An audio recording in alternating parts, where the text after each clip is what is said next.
Hello, welcome. In this video today, I'm going to talk about how to shine when the camera's watching. And of course, I'm not just talking about the camera, I'm talking about the public.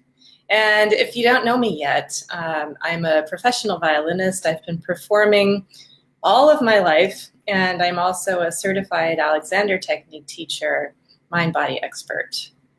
So this is really about performing. It's about how to be your best and how to get in the zone and flow and enjoy yourself the same way that you do when you're maybe in the practice room or singing in the shower.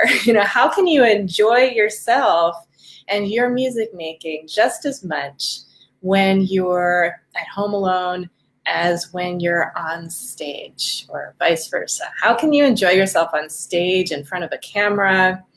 And it's not just about music making. I was thinking about the topic before I turned on this video, and I thought, wow, okay, this is exactly what I'm doing right now. I need to really practice what I preach.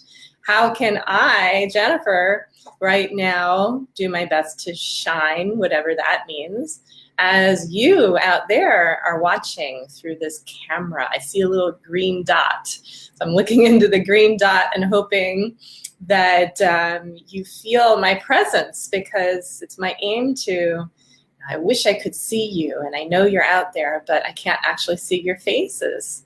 And that happens a lot from a stage where you know the audience is out there, but all you can see is the void. Sometimes the spotlights are so strong, all you see is blackness. So how do you communicate with your audience and help them feel that connection? Well, the only way that you can do it is by shining out something to connect to, right? So today that's what I want to talk about, and I'll get started a little more in a moment. I just want to say hello to everybody who's here, and I'm seeing some people coming on. Yes, please say hi, just say hello if you're here. And even though I can't see you, then at least I can respond and we can have a bit of a two-way communication. So I'm seeing Ellen is here. Hey Ellen, welcome. Glad you could make it on today. And Barb, I'm so glad you're here. And Joe. And if you're watching the replay, please just say hi and connect with me so that I know that you were here. All right, into our topic.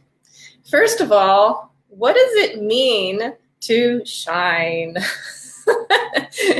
And instantly I start to feel a little self-conscious as this idea of shining when the camera's watching. I mean, the camera's watching me, so I don't know if I'm shining or not. All I can do is do what I know that needs to be done, to do the best that I can, to just ask myself, well, what can I do right now? It's not about living up to some ideal or trying hard to do anything specific. It's about, how can I be myself? And if I am really being myself, and by the way, who else could I be, right? It's actually not so hard.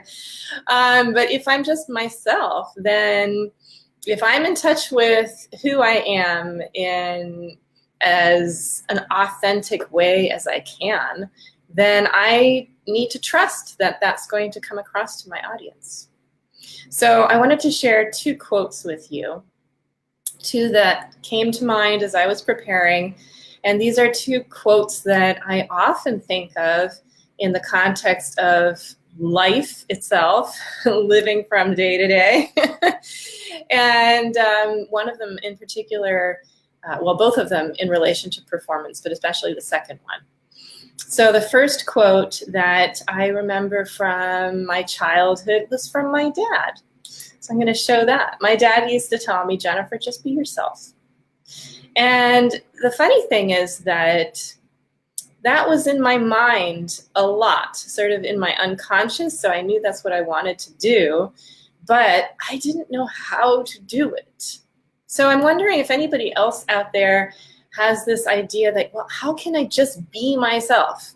I would love to get some responses from anybody out there, first of all, just give me a yes. Do you want to be yourself in front of a camera or on stage, or when you're just making music for someone, maybe even just for a friend in the room? Would you like to be able to get out your instrument and just be yourself and play from your heart without any other kind of stuff, without putting on a persona or without all that ego stuff getting in the way, or without trying to, put on a mask or a show for people? Barb says, of course. Great, I'm with you, Barb. I mean, I never really tried to put on a show, but there's this, it's our culture to try to be more than we are, try to improve ourselves or show that we are something other than our authentic selves. And I think the reason is that we are flawed, imperfect beings, and it's kind of hard to expose that, right? So when you're an artist, you need to make yourself vulnerable, and there's just no way around it. I think that's the essence of true art, is when you get in touch with some deep aspects of yourself that are maybe even unconscious to you, but somehow you're accessing something from the depths that has such intimate meaning for you that you want to share whatever that something is with someone else. So that's not so easy to do, because there's a lot of darkness in everyone. There's darkness as well as light. So shining is not just about shining out light, it's about shining out the reality of who you are. But of course, darkness really doesn't shine. So it's kind of a paradox here. We need to be able to open ourselves and be willing to share everything through our art. And if you're a musician, especially classical, and you're playing other people's music, then that may mean sharing the depths of the composer's darkness, right? So I'm thinking Shostakovich, just off the top of my head. Or Stravinsky, but Shostakovich, like, there's so much anguish and anger that comes through his music. Well, the way to express the depths of what a composer is feeling is to allow it to come in and move us, touch us first, and then we can share that because we are feeling that. So it's an aspect of humanity that's in everyone that gets touched, but it has to touch you as the performer first to be able to share that with the audience so that the audience is touched and moved. And that's not easy to do. It's not easy to go into those dark feelings that are in everyone. It's not easy unless you realize that they're fleeting, they're passing, and they're not actually they're not actually who we are. I mean, our feelings are not us. They pass through us, but there's something even deeper than that. And I think when you can access that something, that heart that's in there, that's really what shines. And I think of that as light. You can think of it as whatever you want, but there's that something in the heart that holds all of it. The heart is infinite, and it holds everything that's possible for all of humanity. So that when you can access that, you can play any kind of music, whether it's happy or light or dark or anguished, or all emotions can be felt and expressed and shared that way if you can go there in yourself first. So really, it's being able to shine in front of a camera or in front of an audience has to do with a relationship, and it starts with the relationship you have with yourself. So if you're blocking yourself from feeling things on a daily basis as you go through your life, it's like a lot of people are afraid to feel anger because we're not supposed to get angry, right? I don't know if you feel that way, but I grew up with that.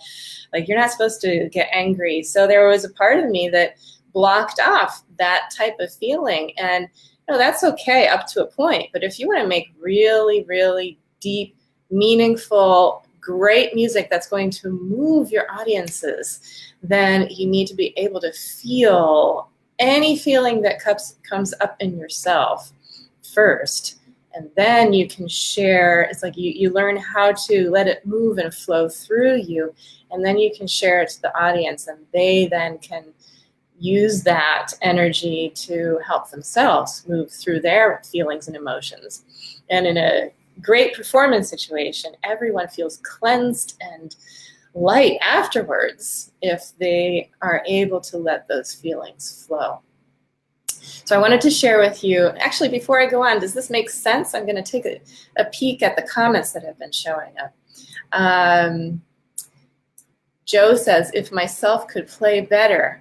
I wonder, I'm not sure exactly when you wrote that or exactly what you mean, but I know a lot of people think that they can't shine out or share the depths of their music making because their technique isn't good enough. Some people are, a lot of people are just beginners with their instruments, and so they feel like, well, someday when my technique is good enough, then I'll be able to shine in front of a camera or on stage. And so there's always like this, well, someday, later. But I challenge you on that. And I have a specific person that always comes to mind when I think about this topic. This person that comes to mind is a beginner violinist, and it's not Joe. He's not a beginner. This is somebody who's really a beginner. And I don't remember the context, but we were working together, and she made a video. I think I suggested that she play open strings, and she was playing just a few notes, something so simple. It's so simple that those simple notes, just open strings, were so rich. They went straight from her heart, out her instrument, and straight to mine, so that I was moved to tears just from hearing her open notes. It was a very special experience. And I'm seeing Barb is saying kind of the same type of thing. Barb says it's hard to shine when you aren't confident in your playing. Oh yes, that's not exactly the same thing as what I was talking to, but yes, absolutely. And this is something I was going to talk about in just a moment. So I'm really glad that you've brought this up. In fact, I'm going to put it up there. Barb says it's hard to shine when you aren't confident in your playing. So what I was saying a moment ago really applies, because it's not about your playing. It's about, it's true. It's about how you play your instrument, but there's something even deeper than that. And singers know this. Singers know this because they know that their body is their instrument. And I talk about this all the time with my students. You are your primary instrument. Your mind, body, self, this being that you live in, this is your instrument. This shell of a Jennifer that you see, this is my primary instrument. But there's something inside of me that plays this instrument, right? There's something deep inside me that has to know how to coordinate this instrument so that I can get that ego stuff out of the way to the best that I can in any given moment. So first of all, I need to know how to do that. I need to know how to get out of the way so I can just be myself. Because really, it's not so hard to be ourselves, but it's scary, and that's what makes it seem hard. So when there's any element of fear, there's a startle response that shows up in the body as excess tension.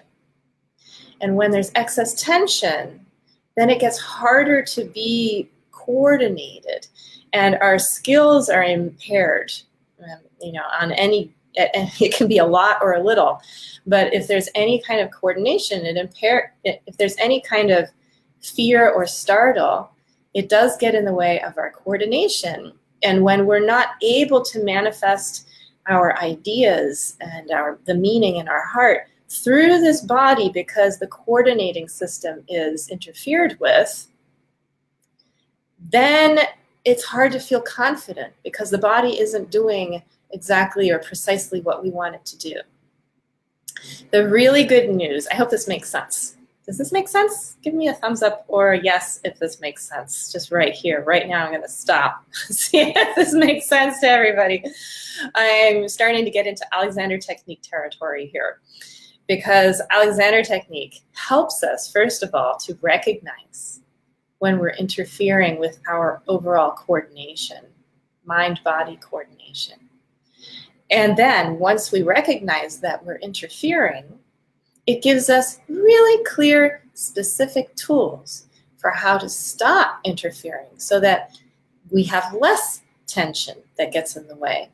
And then you learn how to unlearn those habits that get in the way, so that if you're getting out of the way, you're caring less, for instance, about maybe what other people think. And that's a big deal when you're in front of a camera or on a stage. We all care a little too much about what other people think, or at least most of us. And I'm guilty. I'm the first one to admit that I care a little too much what other people think. But the good news is I know that. So when I notice that I am doing something inside of myself that is based on that fear or that over-caring, like what if they don't like me? That's a fear. When I realize that I'm acting on that, then I can use my Alexander tools to change the way I'm thinking. And I can do specific things with my thinking that kind of flip the switch into, I just love being here and sharing what I'm experiencing with you. And that's the kind of confidence that you want to have. Confidence in this instrument, not in how you play the piano or the flute or the violin or the viola or the trombone. It's not about the secondary instrument. That is so secondary, it almost doesn't even matter. What matters is what you're doing with yourself. And then when you are using this instrument well, when you're getting out of the way, and you're in touch with that deepest part of yourself, your heart, that light in your heart, that being that pumps your heart without you having to even know it, that something in you that keeps you alive and is a life force. When you can get in touch with that, then your job becomes to just keep getting out of the way over and over and over again. So that something in you can coordinate your mind and body with your desires, your wishes, your intentions, a musical phrase. It all gets coordinated for you under the level of consciousness. It's a lower part of your brain. Or I shouldn't say lower. It's part of your brain that's not the prefrontal cortex, because this is a conscious thinking part of the brain here. It's not that. It's a deeper, bigger part of the brain that organizes everything about you so that you can have a clear, conscious intention and then get out of the way to trust that your inner coordinator, that system that keeps you alive, wants to share that idea through you. And if you're speaking, it comes through your voice. If you are playing the violin, it comes out through your violin, or whatever instrument you play. But it starts with your relationship with yourself. And again, to just be yourself is the easiest thing in the world, but it's also the thing we need to work on all our lives to get out of the way, so that the coverings that are not truly us, just like get rid of that. Who cares? Get rid of that. Be yourself and be your full self, and dare, and this does take confidence, dare to share who you are, including all the imperfections. Be vulnerable with your audiences. Dare to screw up and play a wrong note. Dare to have a scratchy sound here and there. Dare to just play one note. Dare to play Mary Had a Little Lamb and not care what anyone thinks because you're enjoying yourself so much. It comes down to that. One last thing I want to share with you is this other quote that I mentioned. Poise is the best visual. Okay, this is from one of my many Alexander Technique teachers, Helen Hobbs. This has really stayed with me as a performer because these days so many people have an idea of a performance as a visual entertainment time, right?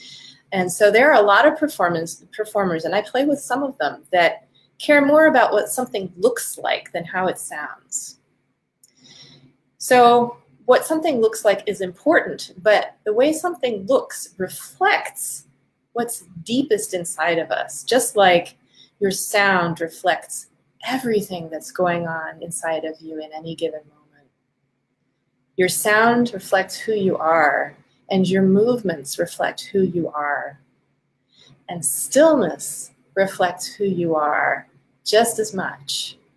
So poise is a way to access stillness within activity so that you can be centered and whole and authentic, and then move from there. Then those movements have meaning.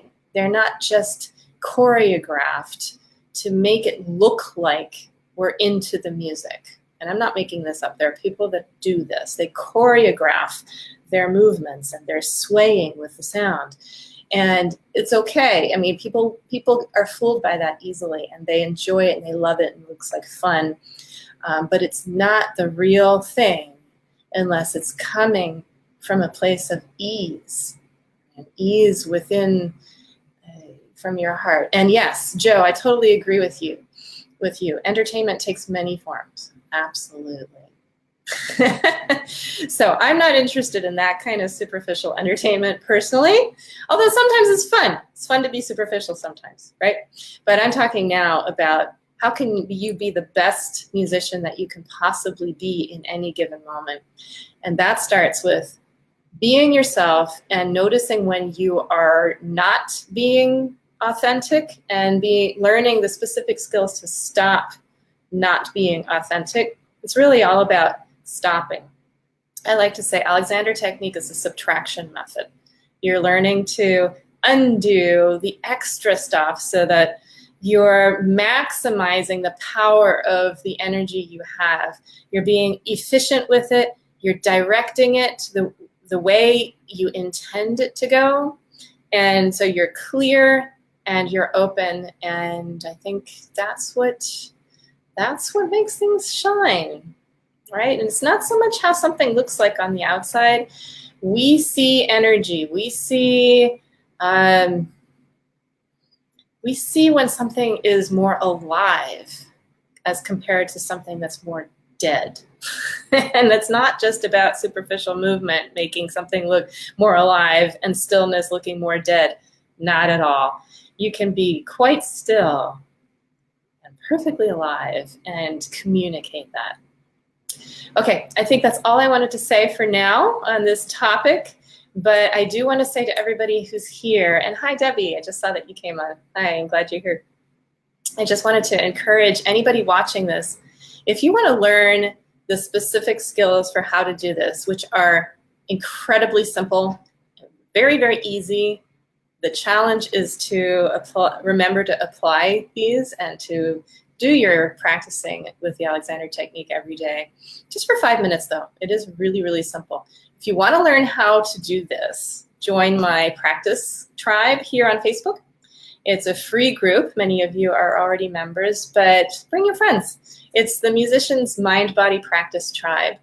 And one more thing before I sign off, I'm also starting a new mini course for musicians. It's an introduction to the Alexander Technique.